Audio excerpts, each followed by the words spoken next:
Okay, so Chapter 11, Congress, balancing national goals and local interests. Okay, so Congress as a career. So whenever the founding fathers first created the Constitution, their initial goal was for Congress to initially represent their constituents, that's the people who voted for them, and then leave so that way a new person could come in. This was to ease any threat of corruption within the Congress. But we have had some changes to our Congress. The modern Congress reflects a more professional politician. Most seek to make it a career.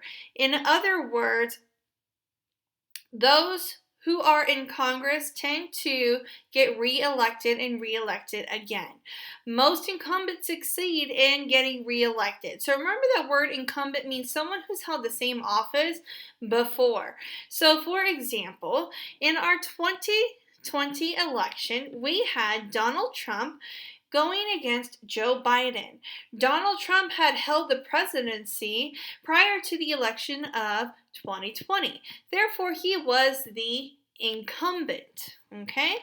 So, incumbents have a very high rate of re-election. So, as you can see over here in the U.S. House of Representatives, incumbents who run in the election again 92% of the time are successful at reattaining their seat. The U.S. Senate, 86%. This is a pretty high, a pretty substantial number, showing that incumbents tend to be very victorious in their elections. Okay? So, the service strategy. So, what this is this is the idea that the representative should be using the thoughts and the goals of their constituency to conduct how they go about in political office. Remember that constituency, what that means is the people in their state or their district who voted for them. Okay?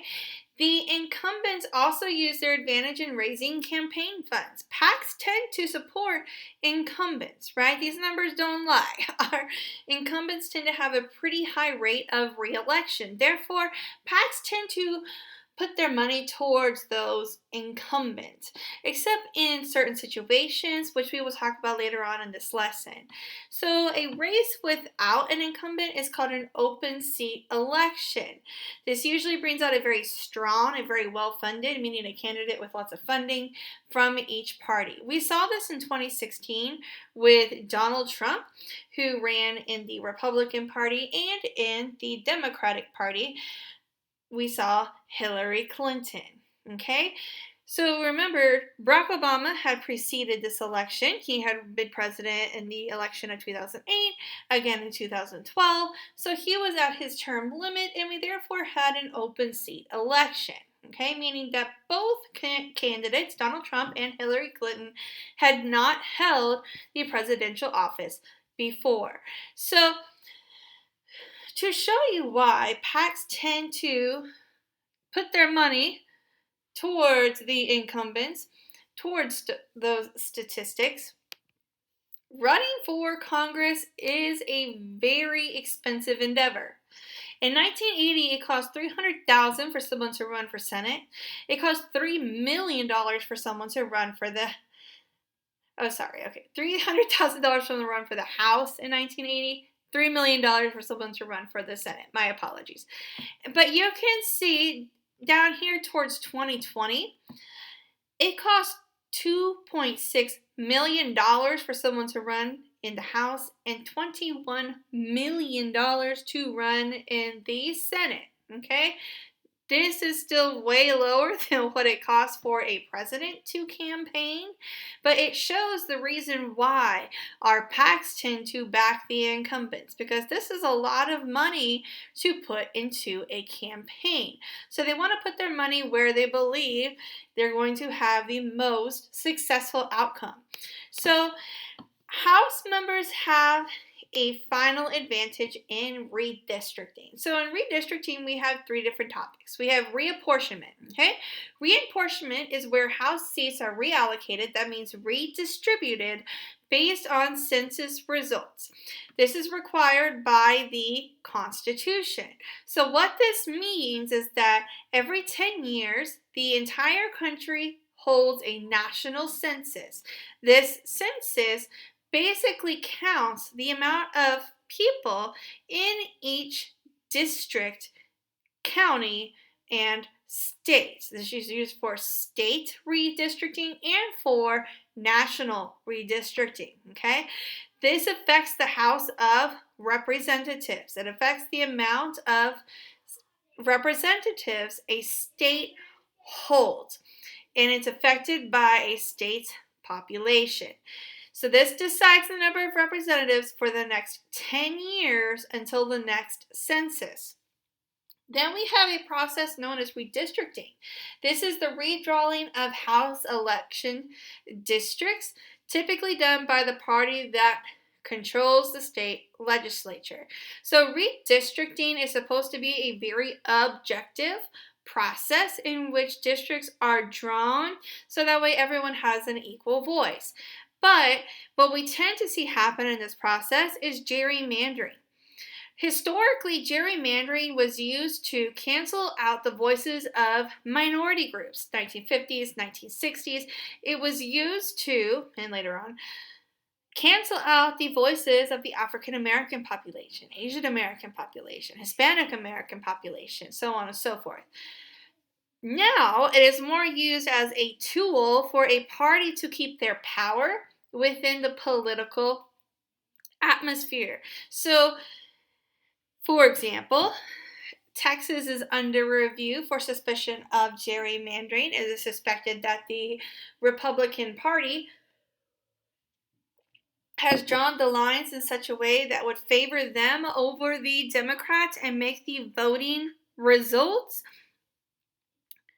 favor the Republican Party. Okay, so this is why I say redistricting should be a completely objective process. Okay, so pitfalls of incumbency. So when our incumbents rerun for office, they can be at more risk. So people tend to use processes known as prospective voting and retrospective voting. Prospective voting is whenever you are looking at the candidate's promises, okay? And you can see this whenever you see prospective, that PRO, right? This is the candidate's promises, okay, of what they're going to do, their platform, okay? And then retrospective voting is whenever you are looking or reflecting on what a candidate actually did while in political office, okay?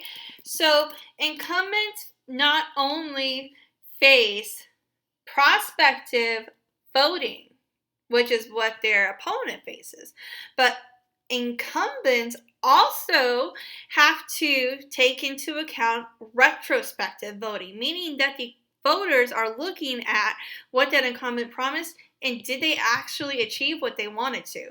So the turnout in the midterm elections is typically low.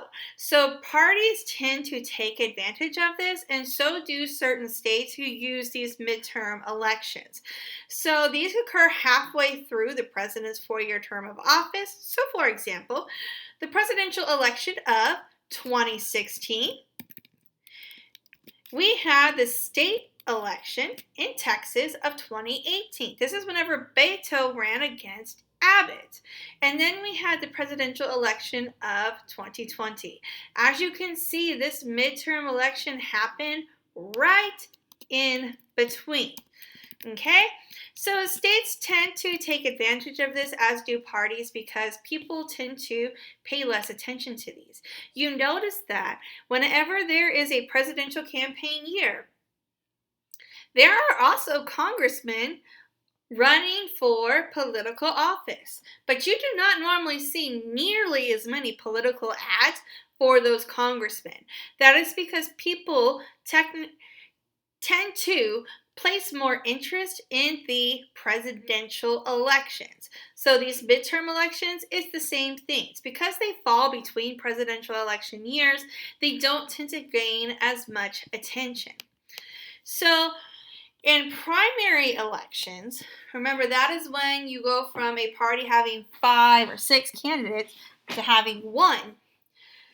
Incumbents must go through this process to win the seat of the candidate who will go towards the actual election itself. So what we see is there is this phenomenon known as partisan polarization. What this means is that moderate Republicans have turned more towards extreme Republican platforms, and same thing for our Democrats. Our moderate Democrats have done the same thing and become more extreme Democrats. Therefore, because this process tends to mirror what's happening in society, the one who is more extreme tends to win. Okay, so what that means is that our society is also becoming very strongly polarized. People are either very extreme Republicans or very extreme Democrats, or they tend to be, right? So our candidates and our officials who hold political office tend to mirror that pattern. So because of that, the ones who are more extreme, if they're facing an incumbent, they face a stronger chance of actually winning.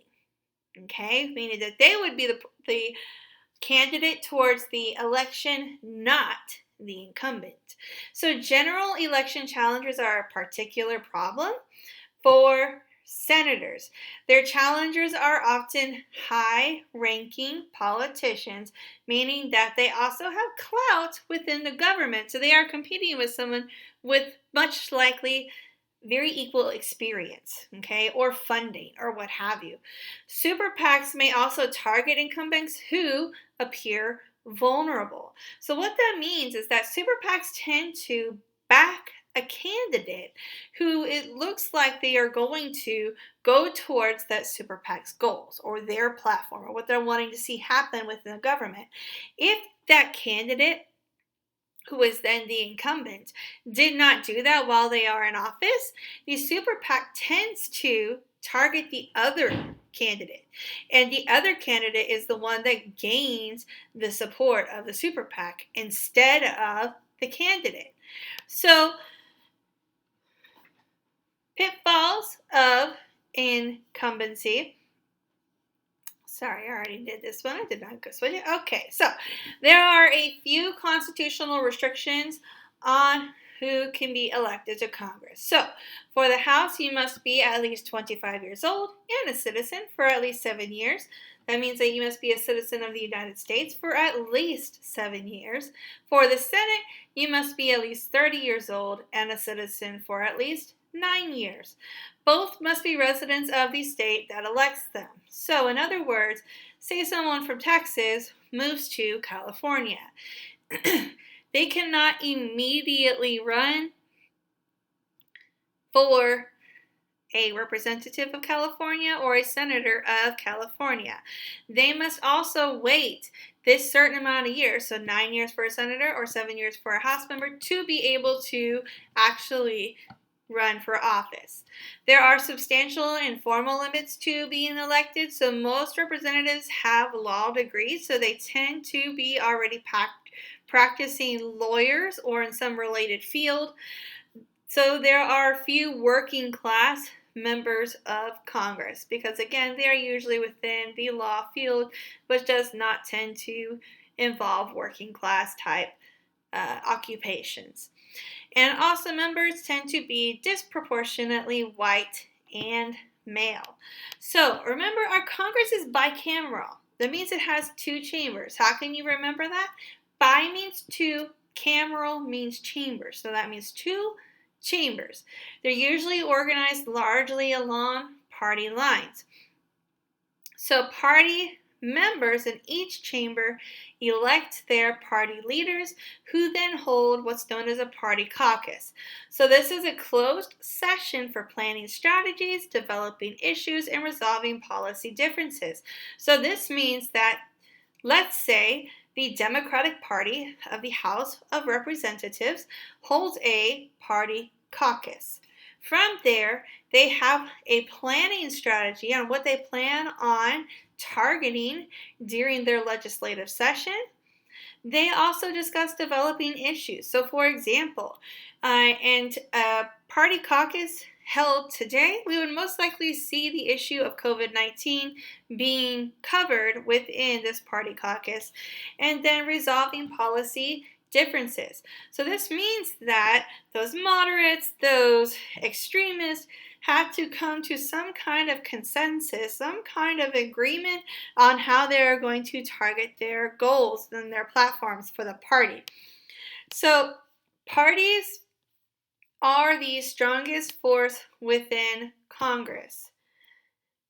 If a representative does not have the backing of their party, it's pretty much political suicide, meaning that if they go against their party, it is pretty much the end of their career.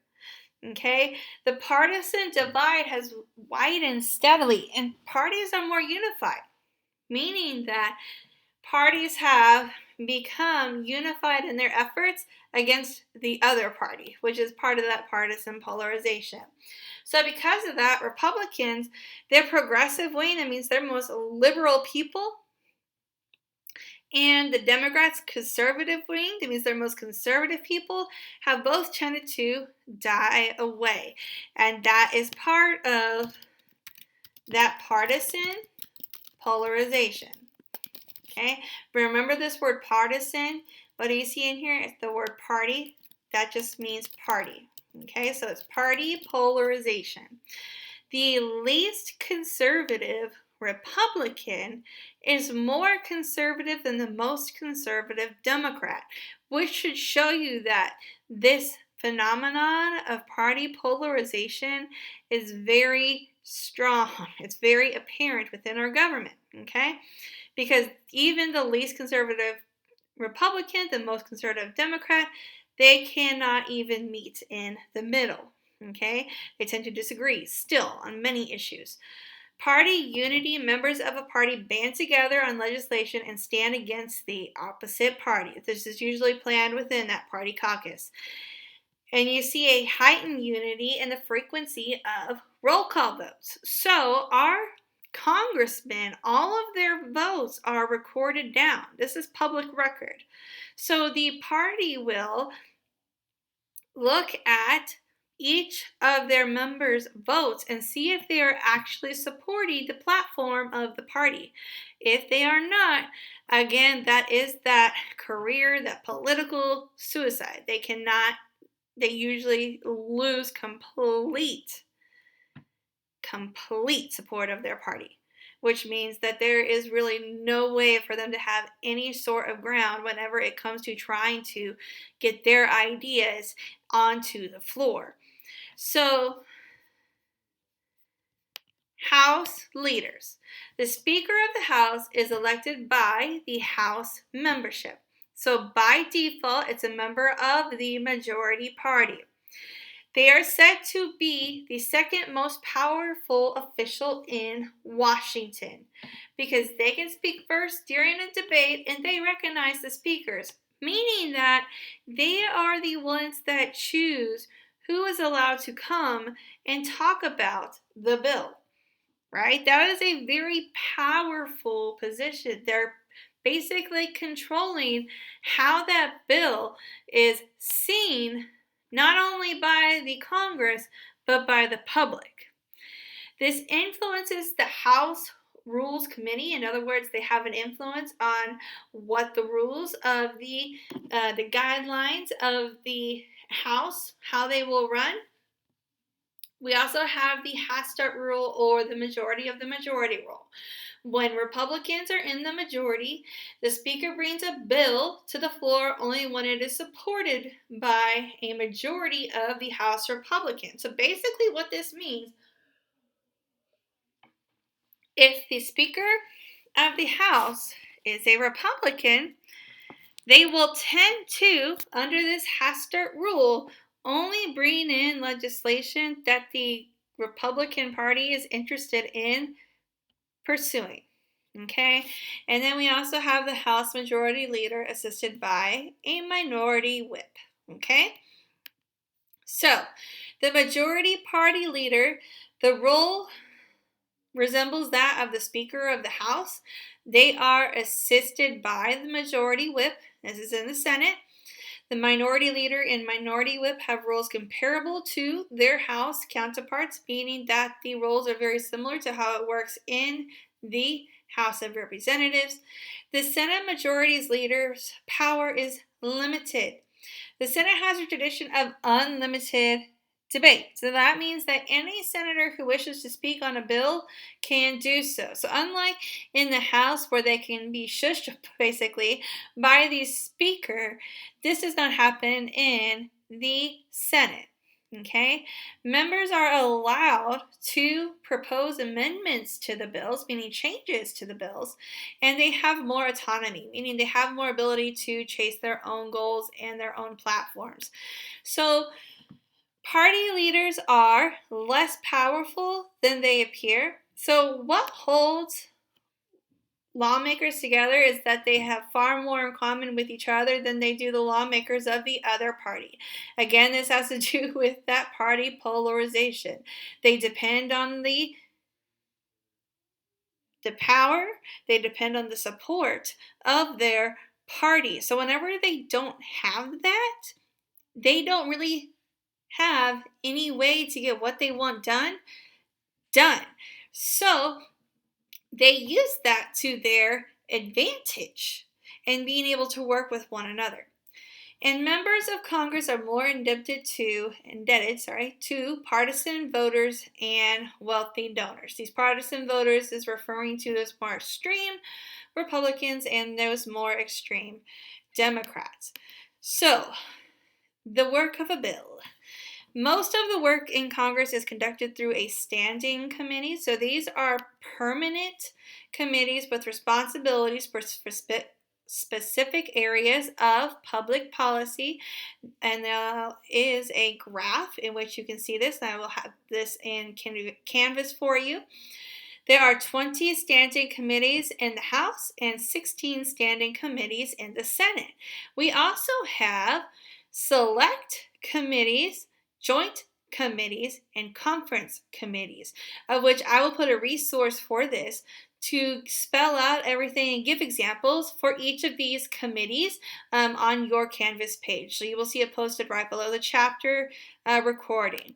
So committee jurisdiction. So this is the policy in which it is authorized to act. So bills are introduced must be referred to the proper committee.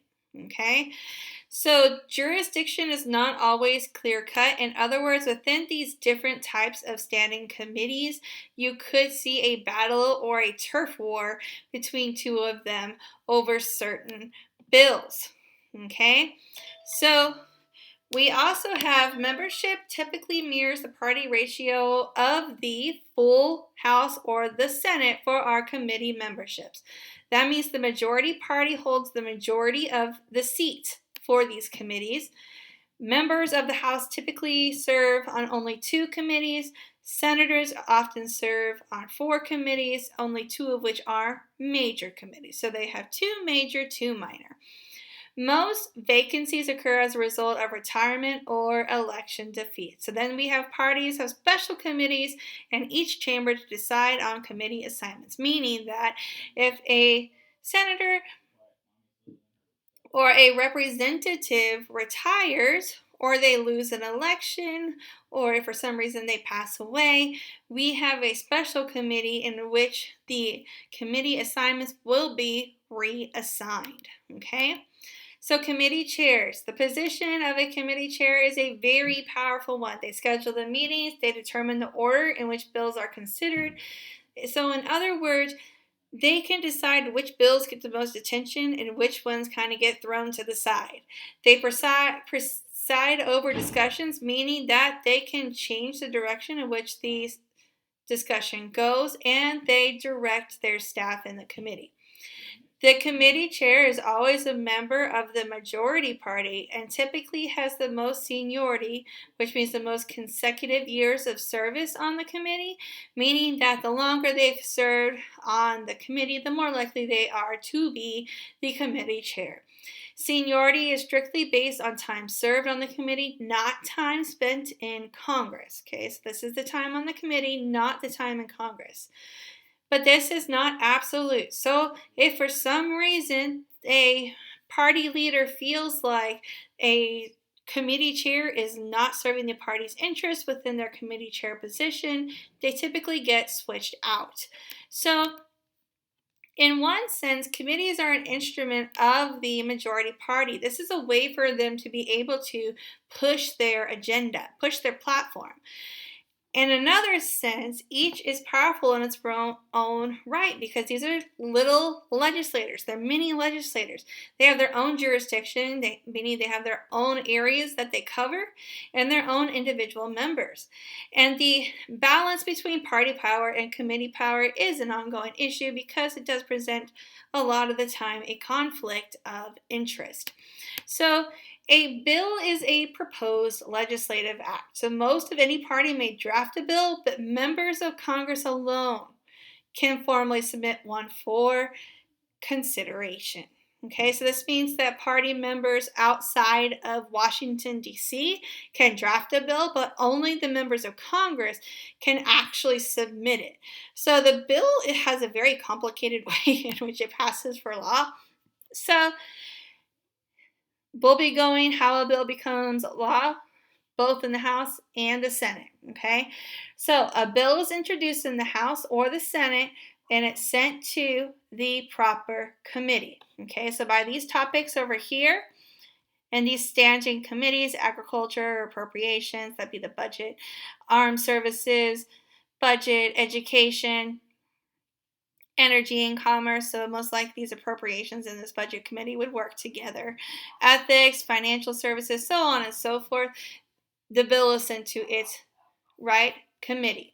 Then we have the committee action. So most of the work on legislation is done in committees and in subcommittees. We have hearings held where the bill can be revised by either party and a recommendation to pass or the bill is made. Basically saying that by this committee, they either push it through or they table it, which means the bill doesn't go any further.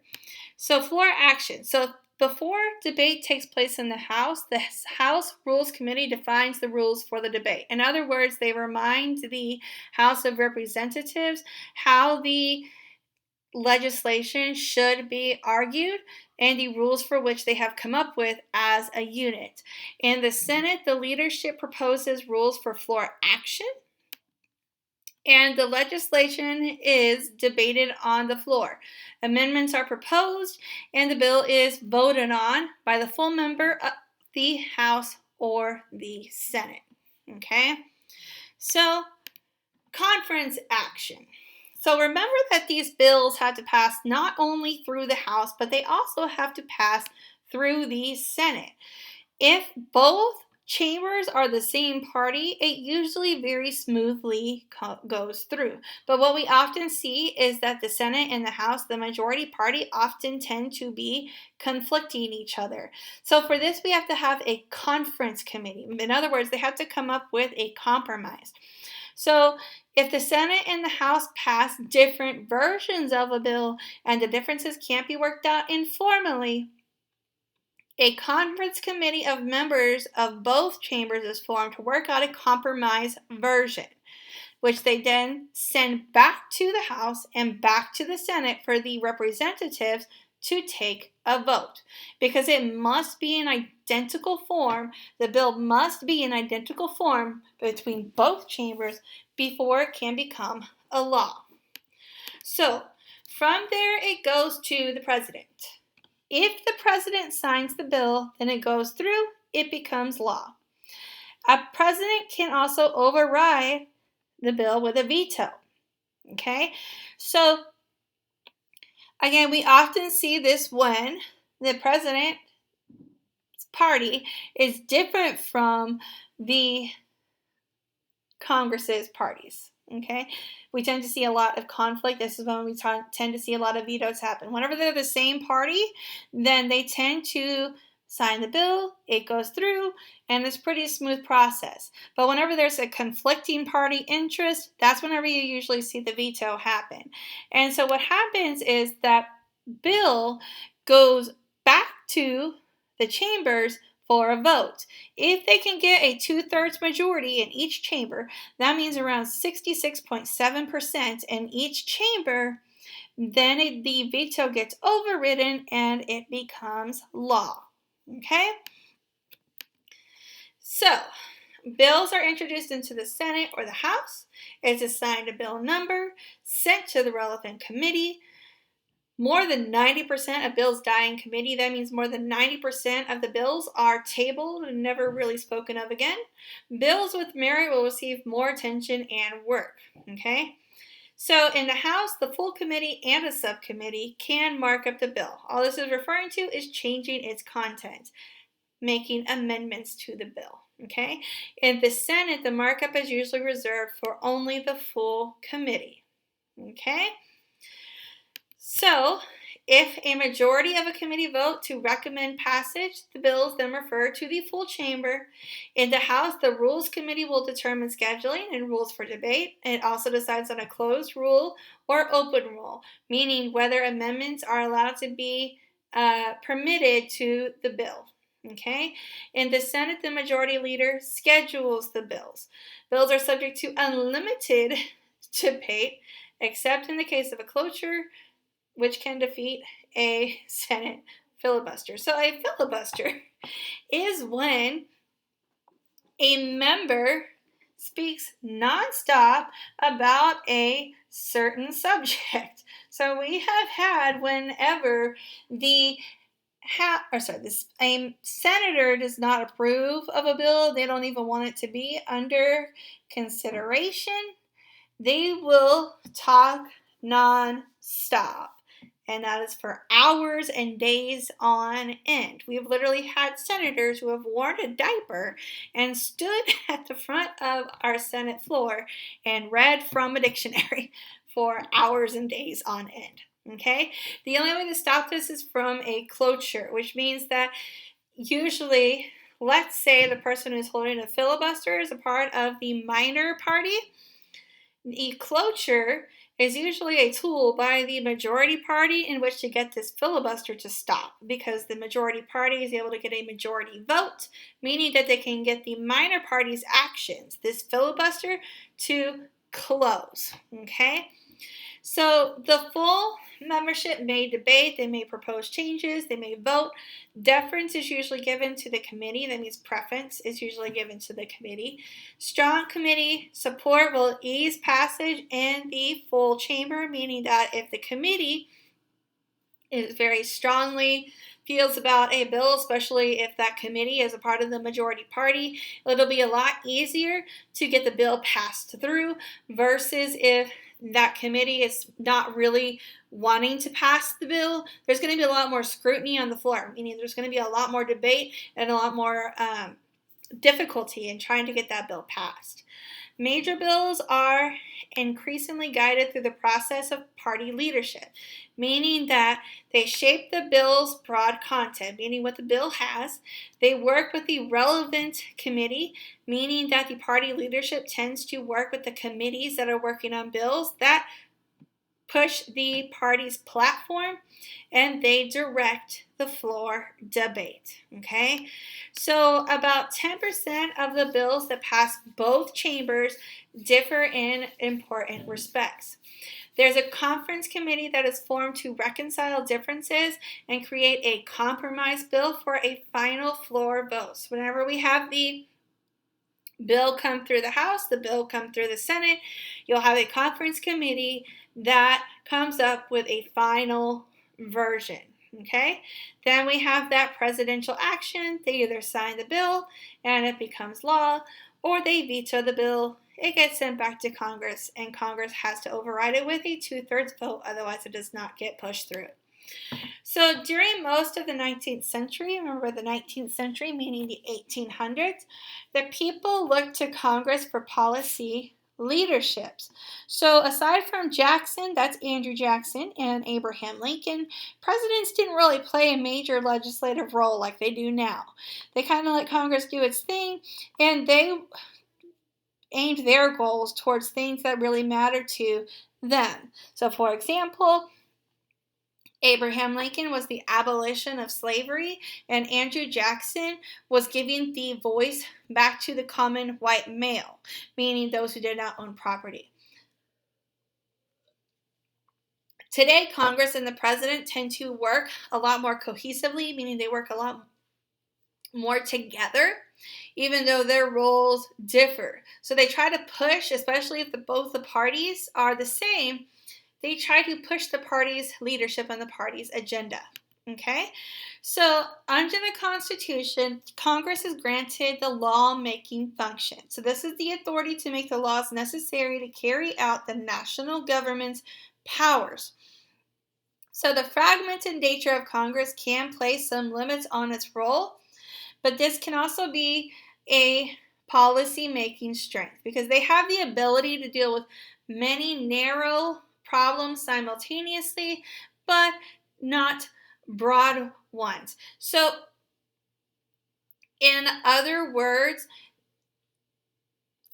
the fact that Congress tends to conflict with one another can also be a strength in that these committees that are working on this legislation, they can find middle ground and try to work together, or they can use even a minor party function, at least to be able to control somewhat how the bill is going to be perceived, how it's going to be researched, how it's going to be presented on the floor.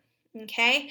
In some respects, the presidency is better suited to providing leadership on national issues. This is because within the House, there are many members, right? But with the presidency, there is one figurehead. So it's a lot easier for the president to be able to provide that leadership on national issues because there is only one figurehead instead of the many, okay? So the representation function has been debated since the nation's founding. So the representation function of Congress is the representation of states and districts, and they also focus on local issues.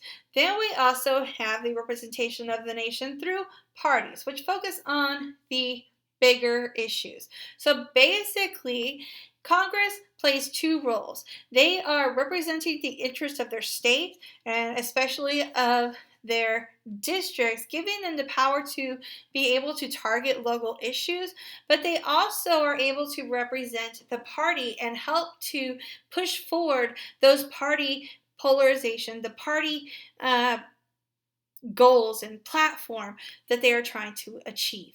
Okay, but party divisions are an obstacle because whenever Congress fights with each other, the image of Congress tends to plummet, meaning that people's trust in the Congress tends to go down very significantly. And so because of this, Congress has to work with being able to gain the support of their party members, but also to be able to keep the support of the American people. So the oversight function is seeing that the executive branch carries out the laws faithfully. So this means that the Congress is responsible for looking at the executive branch and making sure that they're actually carrying out laws that they're supposed to, So, and in the way that Congress intended. So, this is done primarily through the committee system, meaning that those standing committees, those select committees, tend to watch what is going on with the executive branch and tend to watch what is going on with laws that have been passed and are they being carried out in the way that they envision them to be. So, executive branch may withhold confidential information that affects national security by invoking executive privileges, which can tend to limit the committee system in that they might only get a fragment of the information whenever it comes to how their bill, how their law is being carried out, which is another way the executive branch tries to push back against the congressional branch, the legislative branch. So, congressional interest and oversight diminishes when the White House is the target and the president is from the same party as the majority. Okay? So, the Constitution was designed to foster compromise. The three branches were envisioned to work with one another and not fight with one another. Okay? They didn't anticipate such strong partisanship, that partisan polarization that we have now, which is why we are seeing some struggles in our government. So the party unity is both positive and negative.